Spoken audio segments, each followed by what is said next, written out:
Knock, knock, you about to get shell shocked. Knock, knock, you about to get shell shocked.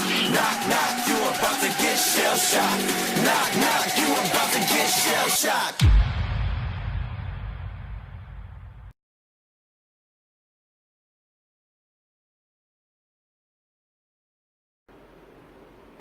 I want to talk to you today about some things that I personally look for at tournaments to either give you a better score or take away from your score. Remember, I believe that your entire presentation is part of your performance, and everything as soon as you bow in from the corner is part of your score. In some instances, if you're distracting on the sides, if you're goofing off, if you're, say, a 7-year-old green belt, and you're over there doing somersaults and patty cake and distracting me while other people are competing, I take that into consideration as well, because that means that you don't want to be there, you're not focused, where you might have a 7-year-old purple belt sitting right next to you that's focused, sitting crisscross applesauce, under control, and watching the competitors. And if you're distracting me while I'm trying to judge, then that doesn't score highly for you. So just throwing that out there. Be respectful when you're at the ring, be respectful at all times. One of the things, obviously, we talk about bowing with your feet together. Bowing with your feet together shows respect. I'll make a video later on telling why I specifically bow with my feet together now, after an incident when I was 15 or 16 meeting a high rank, and before we didn't used to bow with our feet together. It wasn't as big of a deal, but I learned my lesson, and from then on, I bow with my feet together properly. So when you bow with your feet apart, I'm not taking off 1/10 of a point here, taking off 1/10 of a point here. It might be maybe a little bit here. Let's say Timmy and Johnny run the same form equally, and boy, it's really hard who to tell who to get first place or second place, whatever the position, the place is.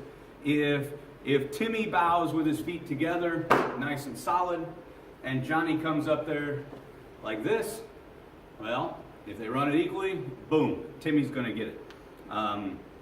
When we talk about, so that's like fractions of a tenth. In my mind, I'm thinking, all right, that's a little bit, but now let's pair up this with judges. My name's Steve Hanford. My school's Lions Karate. Let's team that up with that. Well, that's going to be at least a full 1/10. So it is your presentation. Imagine this is a job interview, and you go in there with your shirt untucked, and where do you see yourself in 10 years? And you sit there, boy, I hope I have the newest PlayStation 4 coming out, or I hope I have the PlayStation 5. If you imagine an interview, it's a presentation. So if you're up there, judges, my name's Steve Hanford. I don't want to be here. My parents are making me. I haven't been practicing at all at home. I haven't been focused at class. So I'm going to run, I forget the name of my form. That's your presentation. Where, judges, my name is Steve Hanford. My school is Lions Karate. With your permission, may I perform Tayback? What's the difference there? I mean, so we talk about first impressions. First impressions in life are what kind of set people off on what they expect from you, until they get to know you a little bit better. So first impression from the judges, if you come up here lollygagging like you don't care, I can tell you right now your form's not going to be good, or as good as the student that comes up there, boom, solid, focused, and really impressive right from the start.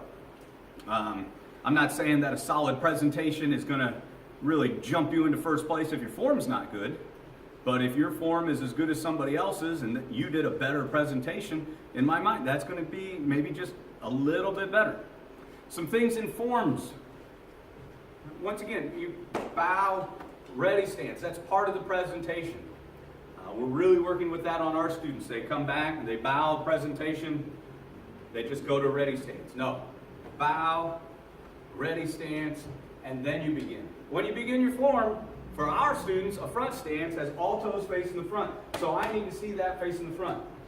Let's say for us, it's yellow belt form, where it's front stance, front stance. If I see the first step here, where it just turns a little, my foot's facing out that way, then I should expect this next step to be out here. I should expect this next step to be out here. I should expect that next one out there. The judges know the difference between, everybody knows the difference between what this looks like or what this looks like. So there's no halfway of, kind of a front stance, kind of a back stance. No, it is back stance or front stance. And if you're doing, we'll say Kicho one for us, or Palge Samjang, where it's front stance, and then you come here. See, that's at an angle. At an angle. And then, hi! Look at my backhand. My backhand's up here. It's supposed to be back here. It was like this for the last 3 steps. So if it's back here during the other steps, boom, boom, boom, hi! Up here. That's inconsistent. So I know that that's a mistake. I know that that's a mistake. How about where that high punch goes? No instructor teaches a high punch up here. Punches to the chest probably aren't what your instructor teaches. Solar plexus and nose. Solar plexus and nose. So those are the main things there. How about middle knife guarding blocks? I see them here, or I see them here, or I see them here. If it's like this on this side, boom, boom, and then it's proper on this side, if it's here, I mean, we know where middle knife guarding blocks are supposed to be. If it's down here, it's not blocking anything. It's either a low knife or a middle knife. For us, we do middle knives here, low knives here. Other schools do middle knives here, low knives here. If your backhand is consistent, we don't take off points for anything that's consistent. So please don't say, well, that judge wasn't fair. He does things a little different than me. I do things differently than some of the other people, and that's perfectly fine as long as it's consistent. If we go here, and then here, and then do it again, same spot, that's consistent. What are some other things that we see? Looking down. Looking down. In no fight are you going to be looking down at the ground. You're going to be looking at your opponent. Boom, boom, hi. You're going to be looking at your opponent at all times. Or looking up. Or I've seen students, they're running their form and they stop to tie their belt. Come on. Speaking of tying your belt, how about tying your belt? If it comes loose, I ask my students all the time, how many times do I tie my belt a day? Once. I don't have to tie it in the middle of class. I don't have to tie it while running my form. It is on, and it's it. It's one tighten, and it's done.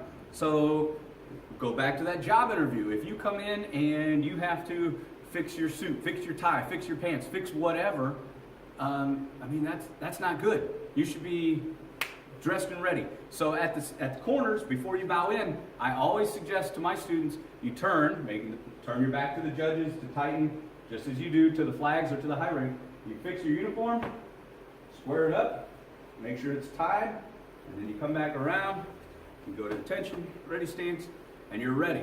So we need to make sure that everything's proper on that. I'd love to see belts tied properly, whether that's, so we teach top over the bottom here. If it's this way, then just make sure, I can't even tie it wrong anymore. So let's say this knot. This is how you tie a tie. This is called a Windsor knot. Windsor knot comes over here and goes down. That is not how you tie a belt.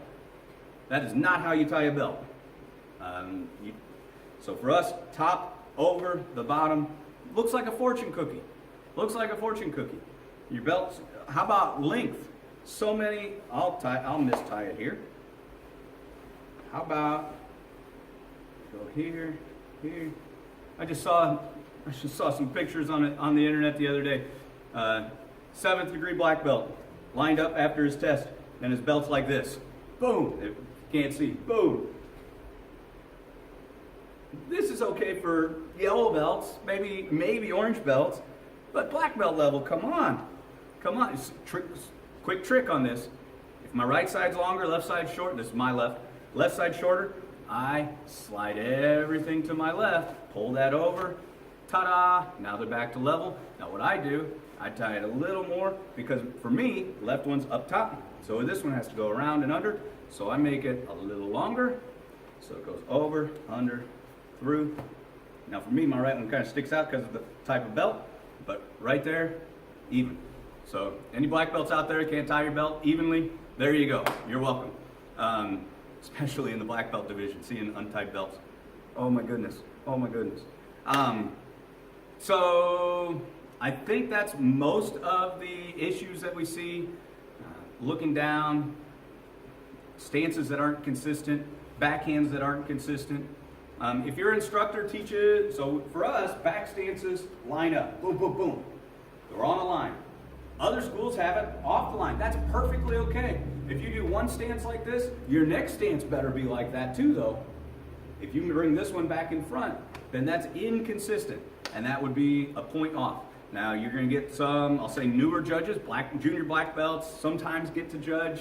Some of our junior black belts are trained to look for that stuff. Other junior black belts aren't so trained to look for that stuff, or first or second degree instructors or black belts that not quite trained in the tournament judging part yet.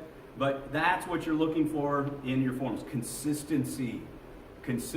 And so many times you see inconsistent people win, and that just frustrates me because they shouldn't win. I don't care if it's my student or not. If my student's not doing stuff consistent, boom, I'm knocking them. Doesn't matter who it is. They're losing points if they're not doing it properly.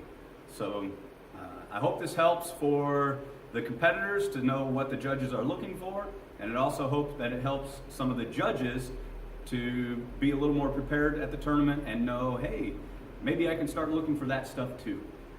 Some judges really love power, some judges really love stances. That's up for you to determine. I know there's one judge I will never use I've got a colorful bow staff that is lightweight. There's a judge at a tournament, I know I will never run that weapon in his ring. I will run my heavy, solid bow staff. But then there's other judges, when I go up to a tournament in Michigan, they love the colorful bow staff. They love that stuff. So I've been beaten many times with them. I've been running a much better form than somebody goes out there and runs a colorful bow staff form. La-di-da, look at me. Well, I can run my higher level form with my colorful bow staff and win at that place, where if I run a colorful bow staff for certain judges, it's not going to score too well. What I tell my students is the more gray in the hair, the more respectful and traditional you have to be. We have some forms that are a little more creative that I suggest that you don't run in some of their rings. Same thing with me. I'm not a big fan of flippity-doo, all this stuff. I'm starting to get some gray in my hair, I can tell now. So it looks impressive. It's probably hard to do. I know it'd take me a while to learn it.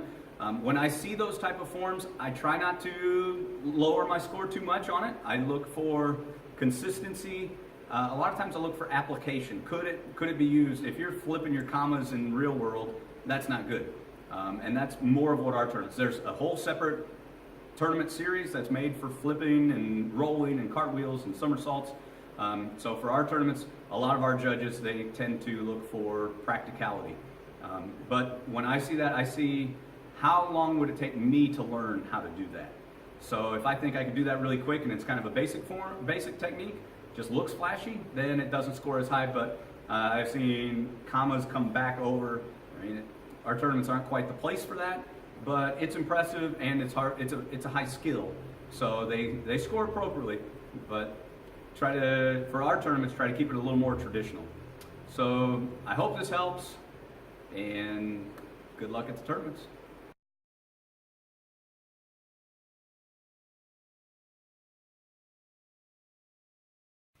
All right, hey, there's a couple other things I need to talk about for scoring on what can either get good scores or take away from your points. One is during your presentation, if you stop at the halfway point or halfway in the ring, and then mumble really quietly so nobody can hear you, that's part of your presentation again. So please keep that in mind. That is your presentation. Another thing, let's talk about weapons. The difficulty of the weapon and how you move with the weapon. How do you handle the weapon?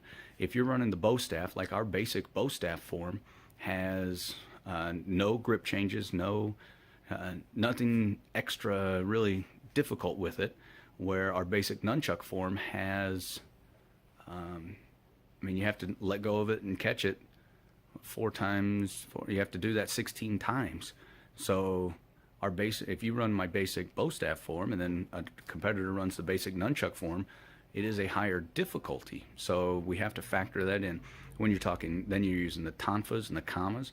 I see people use kamas that they kind of fold them back in and guard, and they do this and do that. So they move them in, move them out. That's a higher quality of difficulty than somebody that just grabs them once and then goes around chopping people. Our boken is somewhat similar too.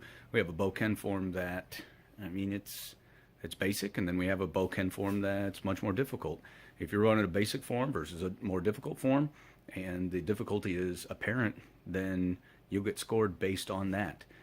So if you just go out there with a bow staff and never do a grip change, and I mean, it looks pretty good, but then somebody goes out there with the tonfa and they're spinning them all around and doing a bunch of stuff with it, then that's going to score higher. So I just wanted to touch base on some of those things that also affect our judging as a judge. Thanks.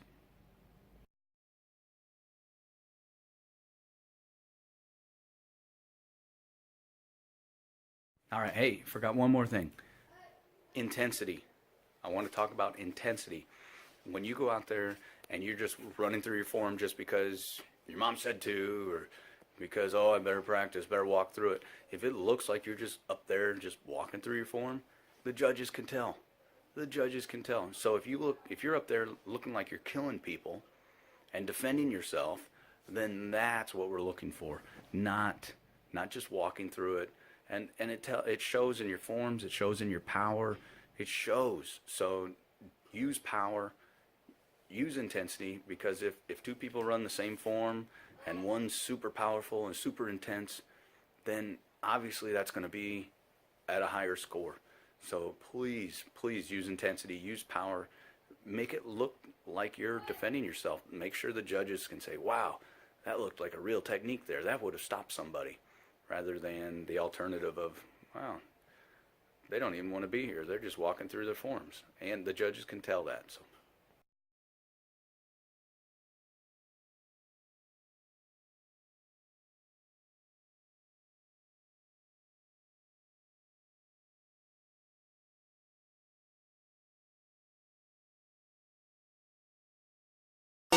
Knock, knock, you about to get shell shocked. Knock, knock, you about to get shell shocked. Knock, knock, you about to get shell shocked. Knock, knock, you about to get shell shocked.